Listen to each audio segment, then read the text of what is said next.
Ashama akkam jirtu maatiiwwan chaanaalii kiyya bakka jirtanitti nagaan kiyya sinafaa qaqqabuun jedha. Warri chaanaalii kiyya kanaaf haaraa taatanii chaanaalii viidiyoo kiyya kanas ilaalaa jirtan chaanaalii kiyya kana subscribe, like fi comment gochuudhaan akkana jajjabeessitanii fi na duukaa dhaabattan kabajaan isin gaafadha. Har'a guyyaa Tsoomaayikaa hordoftoota amantaa Musliimaati. Isaaniifis baga guyyaa Tsoomaayiikaatiin isin ga'e Iid Mubaarakan jechuu barbaada. Har'a kan isin qabadhee dhiyaadhe dhimma lammiilee keenya biyyoota hambaa hojiidhaaf deemanii dararaa fi gidiraa hedduu argaa jiran irratti xiyyeeffata. Haala kamiin rakkinoota isaan jiran keessa jiran ilaallee furmaata akkamii barbaadu isa jedhu irratti wajjin haasofna. Akkuma beekamu lammiileen keenya biyya garaagaraa jireenya isaanii fooyyeffachuuf jecha jireenya maatii isaanii fooyyeffachuuf jecha hojjannee arganna jechuudhaan biyyoota hambaa hedduu keessatti hojii barbaachanii deemu. Erga deemanis booda immoo rakkinoota hedduudhaaf saaxilamu. Kan argatanii waan hojjetan irraa argatanii jireenya isaaniis kan fooyyessan jiraatanis hedduun isaanii immoo hanga lubbuu isaanii dhabuutti kan ga'anii fi dararaa guddaadhaaf kan saaxilaman hedduu jiru. Kanaafuu ammas dhibee koronaa yookaan COVID-19 kanaan wal qabate biyyoonni hedduun diinagdeen isaanii kufaa jira. Siyaasni isaanii illee sadarkaa hin taanetti barbadaa kan jiruu fi lubbuun lammiilee hedduun kan darbaa jiru waan ta'eef sababa kanaanis biyyootni Arabaa kunis fakkeenyaaf akka biyyoota Libaanos kana kaasuun ni danda'ama. Biyyattiin gaagahama siyaasaa fi diinagdee hedduu keessa galtee jirti jechuudha. Sababa kanarraa kan ka'e lammiileen biyya sanaa hojjettoota adda addaa qaxaranii hojjechiisaa turaniif illee qarshii yookaan mindaa isaanii kaffaluuf sadarkaa hin dandeenyetti gahuurra isaaniis irraa kan ka'e miidhaan hedduun lammiilee keenya biyya sana keessatti hojiidhaaf deemanii jiran irratti gahaa jira. Lammiileen hedduun otoo mindaan isaanii hin kaffalaniif gara ji'a 7 hanga 8tti illee kan dabarsan jiru. Kaan immoo hundumaan akkanumatti bilisaan kan akka hojjetan dirqamsiifaman jiru. Hedduun isaanii mana baafamanii embaasiitti kan gataman hedduudha. Nyaataaf dhugaatii illee dhabanii kan rakkachaa jiran hedduudha. Kanarraan gidiraa hedduu argaa jiru biyya sana keessatti jechuudha. Kanaafuu haala kamiin wantoota kana furuu danda'ama isa jedhu irratti mootummaan haga yoonaa calliseetuma ilaalaa jira. Lammiileen keenyas immoo achitti kan lubbuu dhabaa jiran jiru. Kan gaaga'amaa fi gidiraa hedduudhaaf gaaga'amaa jiran hedduudha jechuudha. Karaa wantoota tokko qulqulleessuuf yaaleen ture karaa dhaabbata daandii xiyyaara Itoophiyaatiinis wantoota tokko qulqulleessuuf karaa fuula Facebook isaanii taasisuuf yaaleen ture. Wanti isaan naan jedhanii hanga Diseembar 31 2021 filaayitiin kamiyyuu akka termineet ta'ee fi akka dhaabbate sababa dhibee COVID-19 kanaan ittisuuf akka dhaabatee jiru kan dubbatanii. Sanarraan dabalatees immoo keessaan filaayitiin tokko akka deemaa jiru arginaa jirra.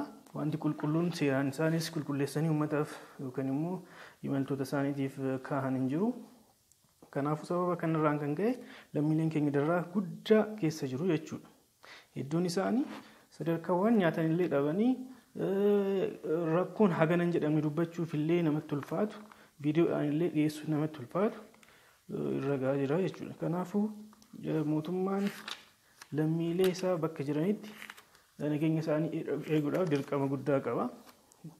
Garuu mootummaan lammiilee isaa nageenya isaanii kabachiisuu waan hin dandeenyeef lammiileen keenya kun biyya hambaa kan keessatti gidiraan hedduun irra gahaa jira jechuudha. Kanaafuu akka fakkeenyaatti kaasuudhaaf lammiilee hedduu bakka buuteen isaanii dhabame achitti illee kan du'e reenfi isaanii gara biyyaatti ergamaa jira. Kanaafuu karaa mootummaatiin kana irratti xiyyeeffannaan kenname ijoolleen keenya lammiileen keenya achitti dararaa guddaa argaa jiran gara biyya isaaniitti akka deebi'an taasisuu qaba jechuudha. Kanaafuu akka haala amma jiruun biyya keessattis biyyoota biraattis wanti guddaan hojjetamaa jiru dhibee COVID-19 ittisuudha. Kana baraaruuf daandiileen xiyyaara hedduun guutummaan guutuutti dhaabbataniiru jechuudha. Daandiin xiyyaara Itoophiyaas kanuma wal qabateeti kan hojii isaa dhaabee amma gara imaltoota daddabarsuurra dhiisee gara kaargoo irratti xiyyeeffatee akka hojjetaa jiru kan naaf ibsanii.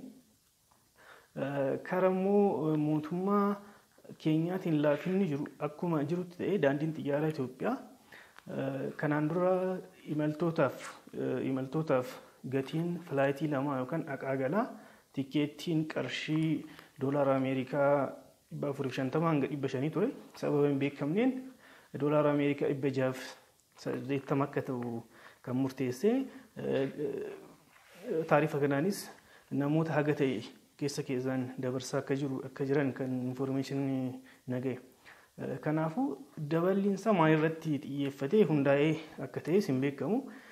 Lammiileen keenya immoo rakkina hamaa hanga lubbuu isaanii dhabuutti gahaa jiru jechuudha. Kanaafuu embaasiin fi yookaan qonsilaan biyya sana keessa jirus ta'ee mootummaan kanarratti xiyyeeffannaa kennanii waan kana furmaata waaraa akka argatu seeraan yeroo fudhatan irratti hojjechuun dirqama kan yeroon gaafatu dirqama lubbuu lammiilee keenya baraaruuf gochuu qabnu jedhanii amana. Kanaafuu asirratti xiyyeeffannee mootummaan xiyyeeffatee hojjechuu qaban jedha. Kanaan dura mootummaan keenya akkuma beektamu mootummaan Abiy Ahmed imaltoota adda addaa of jaalachiisuufis haa ta'u waateef garuu imaltoota adda addaa biyya adda addaarraa xiyyaara isaatiin illee fe'ee yeroo inni biyyatti galchaa jiru ture. Sadarkaa kanarratti immoo amma callisuun yeroo lammiileen keenya lubbuu isaanii dhabaa jiran kanarratti callisuun maal nama jechisuu akka danda'u namatti ulfaata dubbachuufi wanti keessa jiran hedduu nama gaddisiisa. Dubbatanii illee ibsuudhaaf wanta namatti ulfaatu. Kanaafuu mootummaan kana xiyyeeffannaa guddaa kennee irratti hojjetuu qaba jechuudha. COVID-19 irratti hojjetamaa jira. Wanta jajjabeeffamuu qabu garuu lammiileen COVID-19 qofa miti kan du'aa jiran. Sababa adda addaatiin ammallee lubbuun isaanii darbaa jira jechuudha. Kanaafuu lubbuun dabartee COVID-19nis dabartee dararaa adda addaatiinis dabartee sanuma waan ta'eef lubbuu lammiilee keenyaa baraaruuf dirqama mootummaan attentionii guddaa kennee hojjechuu qaba jechuudha. Karaa miidiyaalee keenyaatiifis fi namoota directly ta'u indirectly wanti dhimma kana isaan ilaallatu sagalee isaanii haga danda'an ol kaasanii dubbatuu qabu. Uummata kana bukkee dhaabachuu qabu.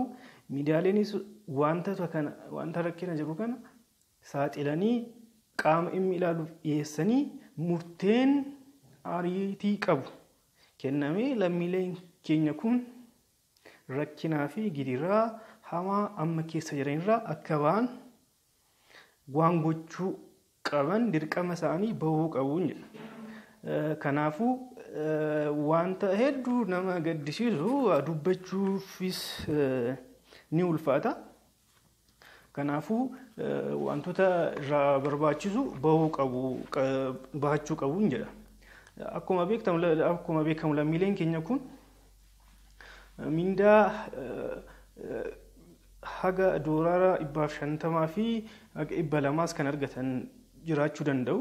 Garuu haala kamiin qarshii doolaara 680 kaffalanii gara biyya isaaniitti imaluu danda'u kan jedhu haala kamiin hin danda'amu. Humna isaanii qabanii qarshii sana kaffalanii biyya isaanii galuuf waan hin dandeenyeef rakkinoota adda addaaf saaxilamaa jiru jechuudha. Kanarraan dabalatee immoo lammiileen eeyyama jireenyaa hin qabne sababa eeyyama jireenyaa hin qabneef qarshii gara doolaara 550 kan kaffalaa turan mootummaan biyya sanaallee hir'isee fi qarshii doolaara 200 hir'isee fi haga doolaara 350 akka kaffalan irratti murteesse. Isaanis illee gidiraa hedduu argaa jiru jechuudha. Karaa waajjira daandii xiyyaara Itoophiyaatiinis lammiileen gara biyyaatti galan kun amma dirqama kwarantaayinii guyyaa 7 galuuf akka qaban ibseera. Kuni dirqama bakka hundatti hojjetamaa jiru dirqama si'eetan amana. Kanallee gochuudhaaf wanti daandiin xiyyaara Itoophiyaa kun baase doolaara 45 hanga doolaara 125tti akkuma sadarkaa hoteela itti qubatanitti erga airportii Finfinneetti galanii booda kaffaluu qabu kan jedhu.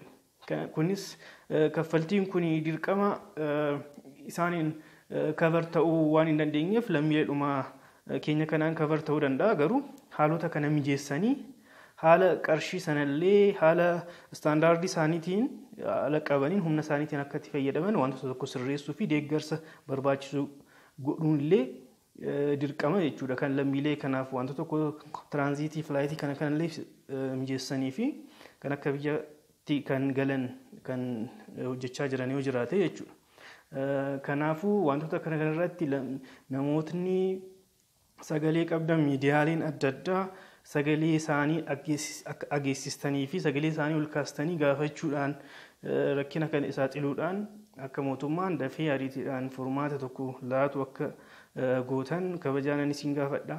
Lammiileen immoo rakkina kana keessa daraarraa hedduu argaa jirtan waa hundaafuu Rabbi jira.